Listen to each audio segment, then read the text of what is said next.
My name is Andi Husul Hasana. I would like to presentation. My literature review is about side effect of orthodontic treatment. This is my abstract. The first section is introduction. Orthodontic is the branch of dentistry concerned with facial growth, development of dentition and occlusion, diagnosis, interception, and treatment of malocclusion. Malocclusion is term used to describe dental anomalies that represent a deviation from ideal occlusion. Orthodontic treatment benefits improvement in dental health, function, appearance, physical attractiveness, which also contribute to self-confidence. Nevertheless, orthodontic treatment can cause unwanted side effects if adequate care is not taken during the treatment. It's like root resorption, white spot lesion, and caries, gingivitis, gingival recession, temporomandibular disorder, and soft tissue damage.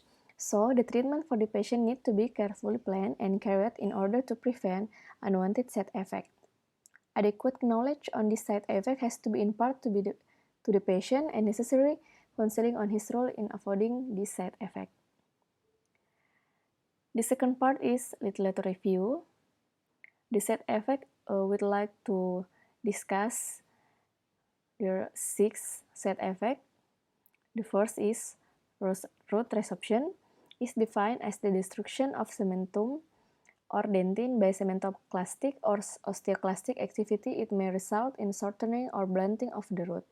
In normal orthodontic tooth movement, external root resorption is naturally occurring side effect of the physiologic process of resorption and deposition as the bone remodels initiated by pressure and tension in periodontal ligament. On the pressure side of the root, as clastic cell as required during the initial inflammatory process, cementoclast remove cementum, which is normal and has been shown to occur without exception. Along the side of the root, cementum is repaired as soon as the force expression diminishes and cementoblastic replace the cementoclast. During the orthodontic treatment, primary factor influence root resorption is mechanical factor, just like orthodontic force to high and for too long period of time. The second factor is biological factor associated with the progress of the process of the change during its course. Root morphology is one of the most important factors linked to apical root resorption. Other risk factors associated with higher incidence of root resorption include unusually shaped roots,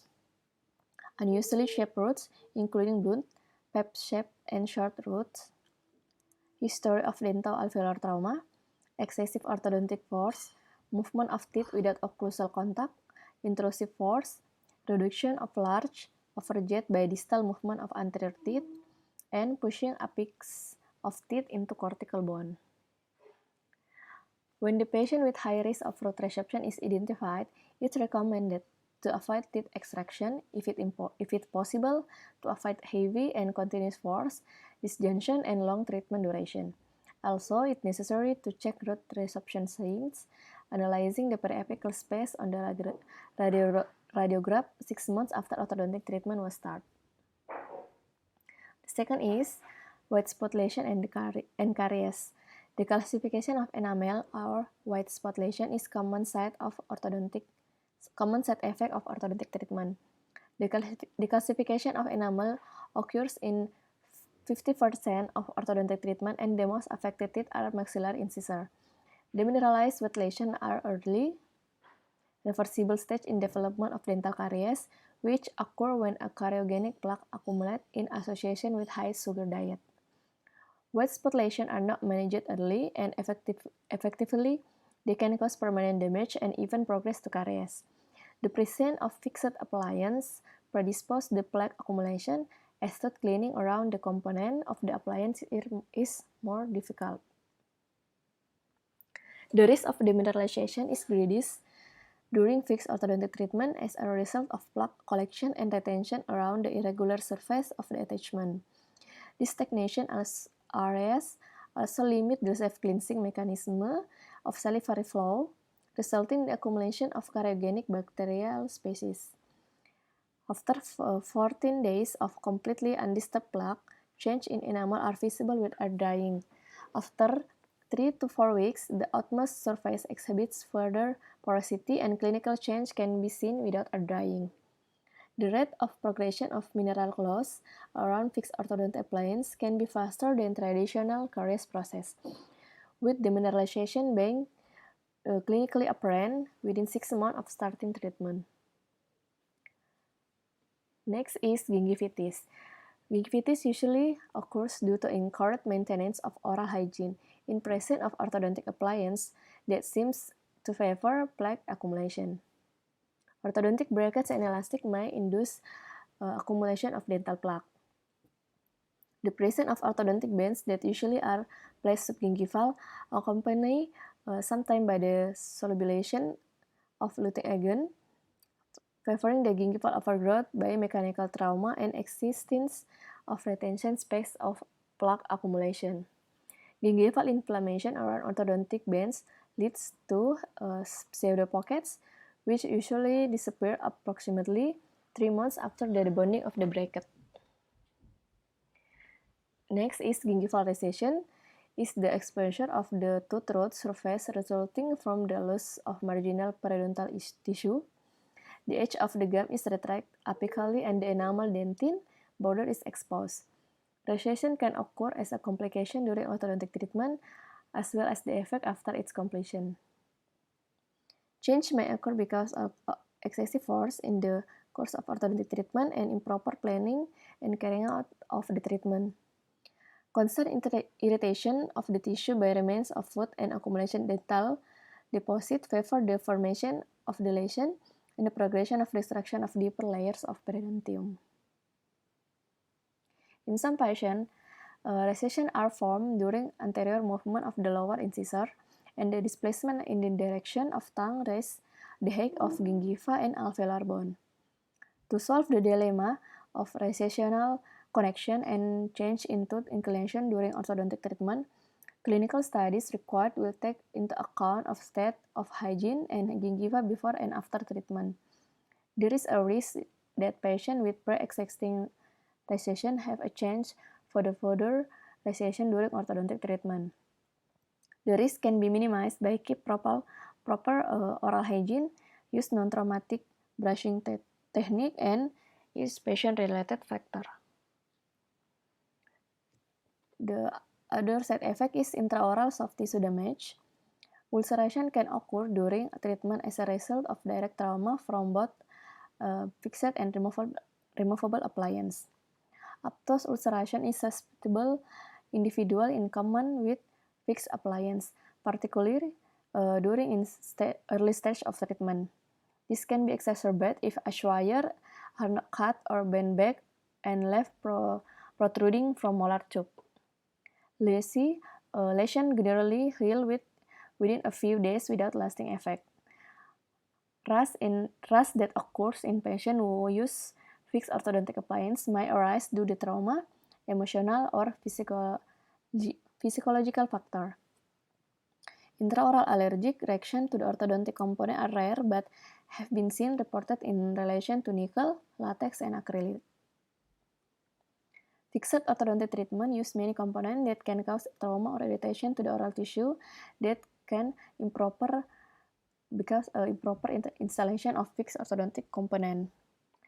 Patients sometimes experience repeated stress after each activation of orthodontic treatment that leads to the bracket is continuously pressed against the lip mucosa, causing inflammation or bleeding under the epithelium, which cause exophilic lesion without fibrosis. The last is temporomandibular disorder. TMD is condition that can include masticatory muscle pain, internal derangement of the temporomandibular joint in this, and degenerative TMJ disorder as separate problem or can be combination. The etiology of TMD is complex and can be explained on a cause and effect basis. Patients with TMD often show degenerative change of temporomandibular joint structure characterized by lysis and repair of the articular fibrocartilage and underlying subchondral bone. So the degenerative change in TMJ is regarded as the result of a decreased adaptability in the articulating structure caused by unsuitable physical stress on the TMG structure. Malocclusion may be considered in some cases as contributing factor, but it's not sole etiological factor. It's like a skeletal anterior open bite, reduced overbite, and increased overjet are associated with osteoarthritic TMG patient. It leads to the premature occlusal contact present during therapy. There is a greater risk for this side effect to appear. Part 3 is discussion. Orthodontic treatment is often a long-term process. Cooperation of the orthodontist with other dental specialists, and above all with the patient has a significant impact on the achievement of treatment success. Because error in diagnosis, treatment planning, and delivery lead to selection of appliance and ineffective treatment. Treatment duration is one of the most important factors directly linked to the apical root resorption. The optimal period of treatment duration in less than 18 months to prevent severe root resorption. The tooth's direction of the movement may cause an increased risk of root resorption and tooth intrusion. The type of force application is an extremely important factor. Continuous and heavy force during orthodontic tooth movement are linked to apical root resorption.